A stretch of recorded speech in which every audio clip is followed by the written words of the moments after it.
Hi everyone, I'm starting a brand new channel where I'll be teaching statistics based on data science. Um, and the concepts I'll be teaching in this class are basically the same from what I've been learning at UCLA.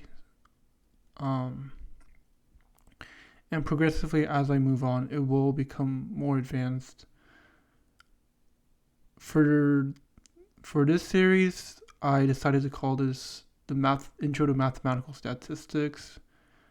As I move on, I'll get into linear regression, multivariate regression, but for now, I'm going over the basic statistical stuff.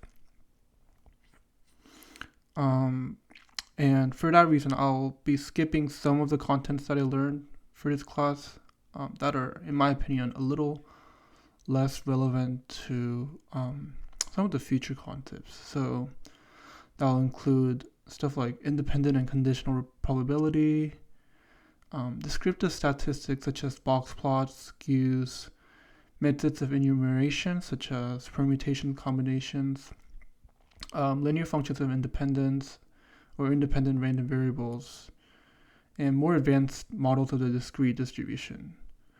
So all of those I mentioned are important, but I think for the sake of going at a decent pace and for relevance of future studies, I think for now I will be either skipping them or going over them later. Alright, so I think the easiest way to start with the grasp of how I can grasp statistics is by knowing what a random variable is. And as I wrote, a random variable, short as RV, is a variable of a relation function that assigns probabilities with space and support. Now, what does that mean? So the most common example of this random variable is a dice roll. And as I wrote here, S, short for space, contains the values of 1 through 6, so 1, 2, 3, 4, 5, 6. And then the support of the space are the values within the space that take on a probability of over 0. And that's important because, say for example, the value of 7, that's not a space within the dice roll because it has a probability of 0. We can only get values of 1 through 6.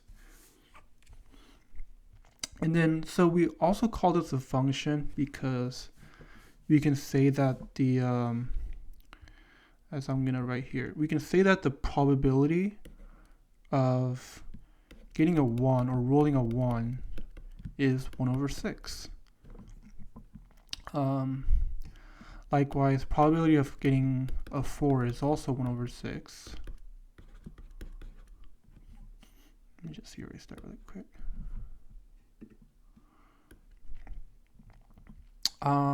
We can also say the probability of the roll getting a value greater than 3 is 2 out of 6.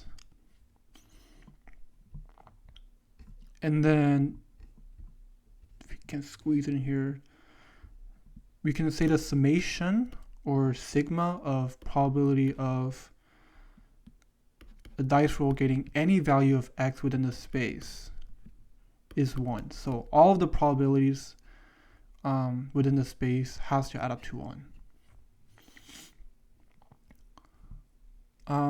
So now there are two main types of random variables.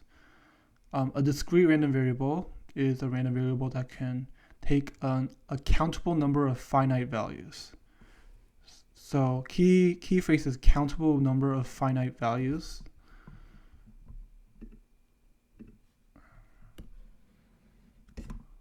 Because that is how we distinguish the discrete random variable from the continuous random variable.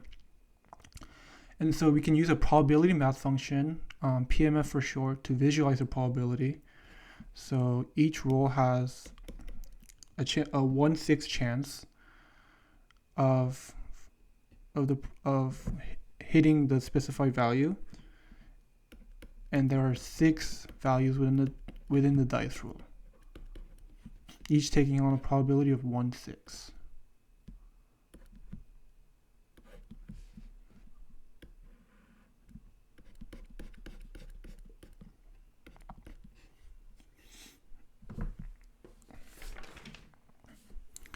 So in contrast, a continuous random variable is a random variable that takes an uncountable or infinite number of values. So think of like amount of rainfall per year. You never know how little or how much rainfall you're going to get. Well, I guess you can't get negative rainfall values, but you can get theoretically, you can get an infinite number of rainfall per year. If we're relating this to like finance, maybe the stock price or the income, stock price actually can become negative, so it's a better example. But sorry, I don't know. Stock price can't become negative, but there are several examples where a continuous random variable can become negative. But for the continuous random variable, we use an integration function where x, the random variable, is given by the normal distribution, that's where the n is, by the mu and then the sigma squared. So I'll use this notation pretty often. It's not, they're just Greek letters where the mu just stands for the mean or the average, and then the sigma squared stands for the variance. And I'll go over what that exactly means in the next few videos. But to calculate a certain probability in a continuous random variable, we can denote that as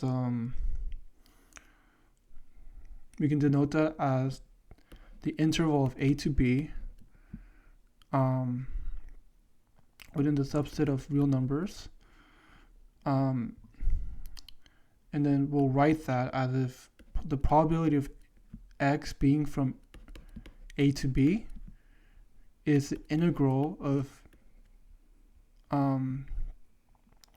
b to a of simply f of x dx. So intuitively, we can kind of we can understand that we use the integral because we're essentially trying to find the area of the probability, because for a continuous random variable, the probability of finding the exact values is technically 0, because there are even within like 1 or 2, there are an infinite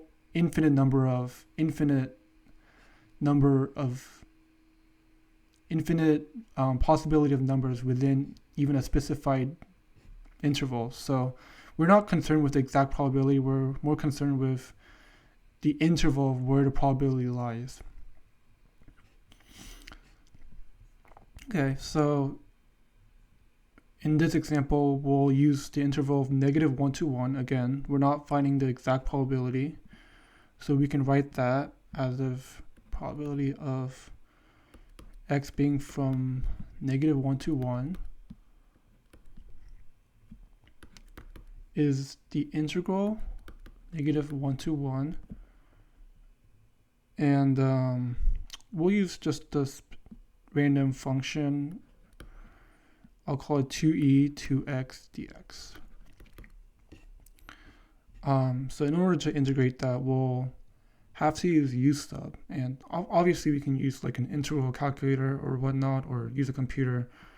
But for now, I'll integrate this by hand. So if we integrate that, it just comes out to 2e to x 1 to -1.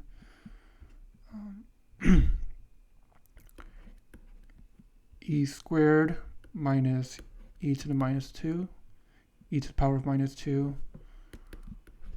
You can also write it like this. So the reason why I'm trying to find the exact value of this integral is so that I can visualize it on a PDF. So instead of a probability mass function for the discrete random variable, we'll use a probability density function, again, because we're trying to find the area of the histogram 2 for the discrete random variable, but finding the area for the density function is a lot more relevant because we can't find the exact probability of a continuous random variable. So since we're giving the interval of -1 to 1,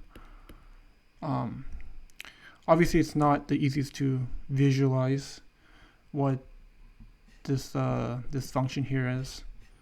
But if I graph on Desmos, I get something like that. So this area in the span of -1 to 1, we can say that is a e squared minus 1 over e to the square. Just the area part.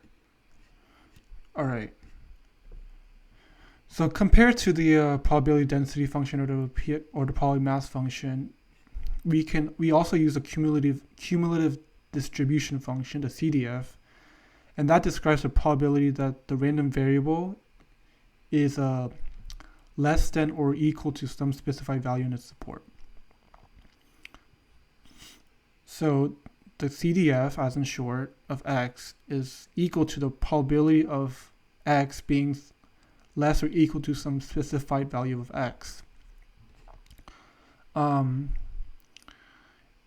since we're trying to find it for the CDF, since we're more concerned about the area of the probability space, we can think of the PDF as actually the differentiation of CDF. So in other words, if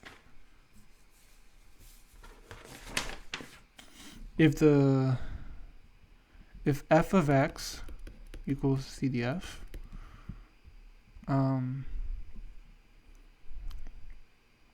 and small f of x is the PDF, then the differentiation, or f of x differentiated, is small f of x, or CDF differentiation of CDF equals the PDF. And this can be kind of confusing at first because literally for the PDF we mentioned the area, but for the function of continuous cumulative density functions, we can kind of see it in a similar way. So if I write it in a function,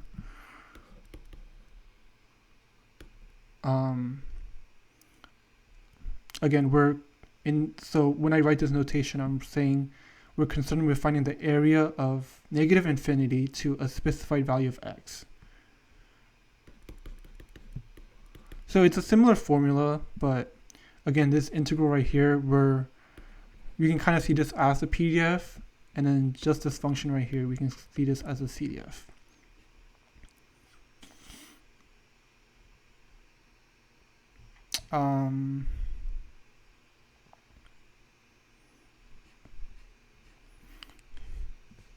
So again, to draw that out, obviously we can't draw in a negative infinity, but we'll assume that the very left of the x-axis represents infinity, and we're limiting it to the cumulative density function of 1, or the limit of 1. So it looks pretty similar, except we assume that this part goes on forever, opposed to this part where we're limiting to -1. And then for the discrete random variable, we'll use the same dice example for the cumulative density function. We don't really use the cumulative density function for discrete random variables often, but you know, I'll still go over it. So for the same dice example, we're trying to find the chance of a dice roll being equal or less than 3. So intuitively, we can think of that as we have to add all the probabilities up, starting from 1 to 3, because that's the maximum value we can get. So we can just write, kind of just like write out the formula altogether.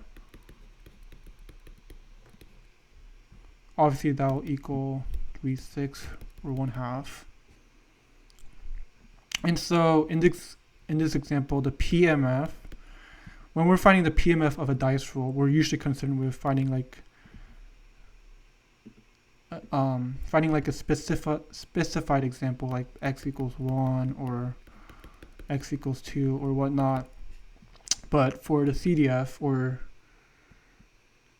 the CDF, we're kind of more concerned about finding like the probability of landing a value of 4 or less than this. Probability of a dice roll being 2 or less, opposed to PMF, which is again more concerned with finding the probability of value of an exact value. All right. I think I'll end it at there for now. In the next video, I'm gonna go over statistics. All right, just one more thing. Let me graph the histogram again.